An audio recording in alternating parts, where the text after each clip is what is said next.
أعوذ بالله من الشيطان الرجيم بسم الله الرحمن الرحيم والصلاة والسلام على رسول الله وعلى آله وصحبه أجمعين رب اشرح لي صدري ويسر لي أمري واحلل عقدة من لساني يفقهوا قولي السلام عليكم ورحمة الله وبركاته يا أيها المسلمون.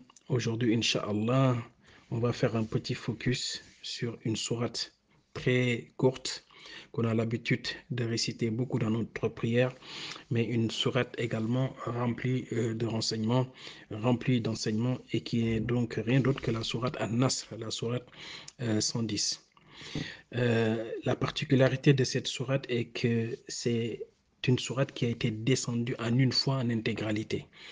Mais avant même en fait de rentrer dans l'explication de cette sourate, Inch'Allah, on va essayer de situer le contexte qui va nous permettre, Inch'Allah, de bien comprendre l'essence même de cette sourate. Vous savez que Rasulullah sallallahu alayhi wa sallam, lorsqu'il a eu sa mission prophétique, il a donc commencé à appeler les gens à l'unicité d'Allah subhanahu wa ta'ala à la Mecque.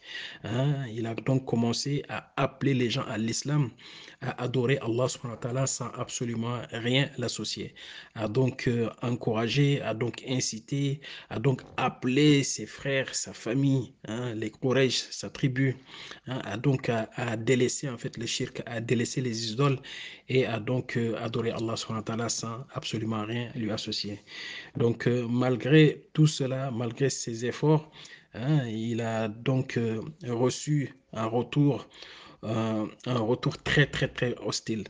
Il a eu donc un échange de son appel, il a donc reçu en contrepartie un retour très très très hostile de son peuple qui donc ne croyait pas en fait à cette mission prophétique, qui a commencé donc à l'insulter, à le menacer, à l'intimider, à le calomnier, toutes sortes en fait d'épreuves, jusqu'à la tentative même de meurtre à l'endroit de Muhammad sallallahu alayhi wa sallam. Et donc le Rasulullah sallallahu alayhi wa sallam reçut la permission de Allah subhanahu wa ta'ala de quitter la Mecque pour aller donc à Médine, puisque le climat était donc hostile. Donc Muhammad sallallahu alayhi wa sallam a donc fait cette hijra. Arrivé à Médine, il a continué donc sa mission prophétique en appelant les gens à l'islam avec beaucoup de sagesse, avec beaucoup de patience, jusqu'à ce que Allah subhanahu wa ta'ala l'informe à travers donc cette sourate de la victoire donc qui était imminente. Allah subhanahu wa ta'ala informe le prophète Muhammad sallallahu alayhi wa sallam de ce succès, de cette victoire qui était donc rien d'autre que la reconquête de la Mecque, qui était donc un succès imminent. Avec donc la descente de cette sourate, Allah subhanahu wa ta'ala nous dit donc dans cette sourate, Ba'da a'udhu billahi minash shaitanir rajim, Bismillahir rahmanir rahim, إذا جاء نصر الله والفتح ورأيت الناس يدخلون في دين الله أفواجا فسبح بحمد ربك واستغفر إنه كان توابا. Qu'on pourrait donc traduire par lorsque vient le secours de Allah ainsi que la victoire et que tu vois les gens entrer en foule dans la religion de Allah, alors par la louange célèbre la gloire de ton Seigneur et implore son pardon, car c'est lui le grand accueillant au repentir. Allahu Akbar. Ici, le prophète Muhammad sallallahu alayhi wa sallam a reçu l'information directement de Allah qui lui informe que le secours est là, que la victoire est imminente, que, alhamdulillah, malgré tout ce que tu as enduré, il est venu maintenant le moment donc de goûter à la victoire. Allah subhanahu wa ta'ala est en train ici de nous enseigner que le secours vient absolument uniquement d'Allah subhanahu wa ta'ala. L'enseignement qu'on peut en tirer, c'est ça, de rester humble. Ce n'est pas nous qui avons, on va dire, de notre propre chef réussi en fait le succès fidunia, mais à chaque fois c'est Allah subhanahu wa ta'ala qui nous accorde ses bienfaits. C'est pas notre intelligence, c'est pas notre force, c'est pas notre ruse, c'est pas notre stratagème, mais voilà c'est Allah subhanahu wa ta'ala qui nous permet de réaliser tout cela.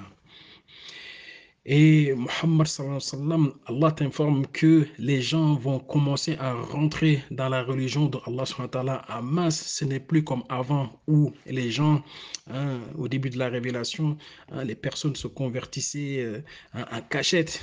Là, cette époque est révolue. Maintenant, c'est la victoire. Les gens ont commencé enfin à entendre le message, à comprendre, à l'accepter.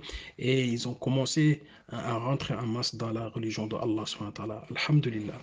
Et Allah subhanahu wa ta'ala informe le prophète, alors par la louange célèbre la gloire de ton Seigneur et implore son pardon, car c'est lui le grand accueillant au repentir.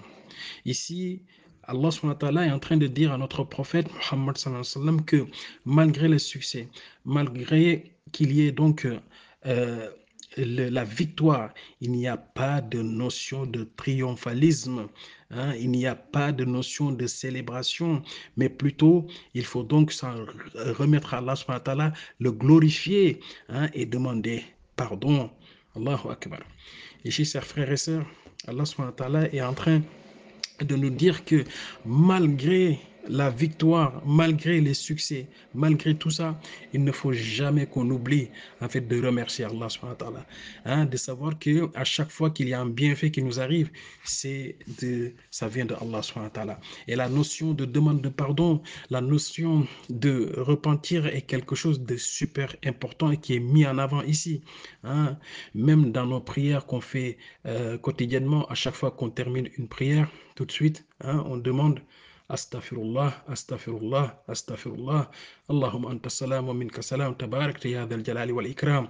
Vous voyez qu'ici, pourtant, on vient de faire quelque chose de bien, on vient de faire la prière, mais tout de suite après la fin de la prière, on demande pardon pour les manquements, on demande pardon car on n'est jamais parfait.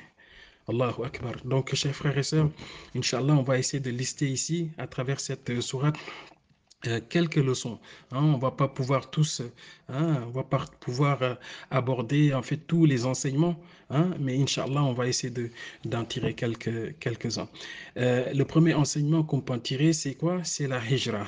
Ici, le prophète Mohammed sallallahu alayhi wa sallam, lorsqu'il était dans des conditions difficiles où la vie était devenue très compliquée, l'environnement très hostile, donc de par la permission d'Allah subhanahu wa ta'ala, il a quitté cet endroit pour donc aller vivre en paix ailleurs, pouvoir donc être en sécurité ailleurs, mais également pour pouvoir vivre son islam ailleurs. La deuxième leçon qu'on peut tirer ici, c'est quoi? C'est la persévérance dans la difficulté. Mohammed sallallahu alayhi wa sallam a reçu toute forme de difficulté. Il a subi toute forme d'injustice, de calomnie, de tentative de meurtre, de toutes sortes en fait de difficultés et malgré tout cela, il est resté persévérant jusqu'à la victoire finale. La troisième leçon qu'on peut retenir ici, c'est quoi? C'est la patience face aux épreuves. Il faut être patient dans la vie. Il ne faut jamais décourager. Le musulman, c'est celui qui dit tout le temps Tawakkaltu ala Allah, la hawla wa la quwwata illa billah. Il faut toujours donc s'en remettre à Allah subhanahu wa ta'ala face aux épreuves et garder donc la patience. Inna Allah ma'as sabirin. Et donc, la quatrième leçon qu'on peut retenir ici, c'est quoi? C'est il faut être humble. La victoire, le succès, lorsqu'on triomphe, ça ne vient pas de nous, mais ça vient de Allah subhanahu wa ta'ala. Donc, il faut à chaque fois se rappeler de cela et ne pas penser en fait qu'on se suffit à nous-mêmes pour donc réussir toutes les épreuves fiduciaires. Et donc, la cinquième leçon, c'est quoi? C'est à chaque fois, dans toutes les situations, il faut à chaque fois remercier Allah subhanahu wa ta'ala, de faire donc les tasbih, les tahmid, les tahlil, tout ça, subhanallah, walhamdulillah, wallahu akbar, wallah ilaha illallah, à chaque fois donc qu'il y a une victoire, il faut remercier Allah subhanahu wa ta'ala, il faut donc manifester sa grandeur, il faut le louer, mais également dans les situations d'échec. Alhamdulillah. Et donc, chers frères et sœurs, pour finir, l'information majeure qu'on peut retenir à travers cette sourate, elle nous vient de Ibn Abbas, radiallahu anhu, qui nous a informé que c'est une sourate qui est venue annoncer la mort de Rasulullah sallallahu alayhi wa sallam. Allahu Akbar. Donc, une mission de 23 ans accompli avec succès, hein, puisque maintenant les gens ont commencé à comprendre la religion, ont commencé à adorer Allah subhanahu wa ta'ala sans rien lui associer. Les gens ont commencé à rentrer en masse dans la religion. Hein. La mission du prophète Muhammad sallallahu alayhi wa sallam était désormais terminée. C'était le moment, hein, pour lui de quitter Fidunia. Nous demandons à Allah subhanahu wa ta'ala de nous aider à parfaire notre religion, de nous aider à comprendre notre religion, et de nous inscrire parmi les meilleurs de sa création et de nous compter parmi ceux qui aiment le prophète Mohammed sallallahu alayhi wa sallam, qui suivons sa sunna, qui suivons ses enseignements et qui n'oublions jamais, hein, donc d'invoquer Allah subhanahu wa ta'ala et de faire des prières sur le prophète Mohammed sallallahu alayhi wa sallam.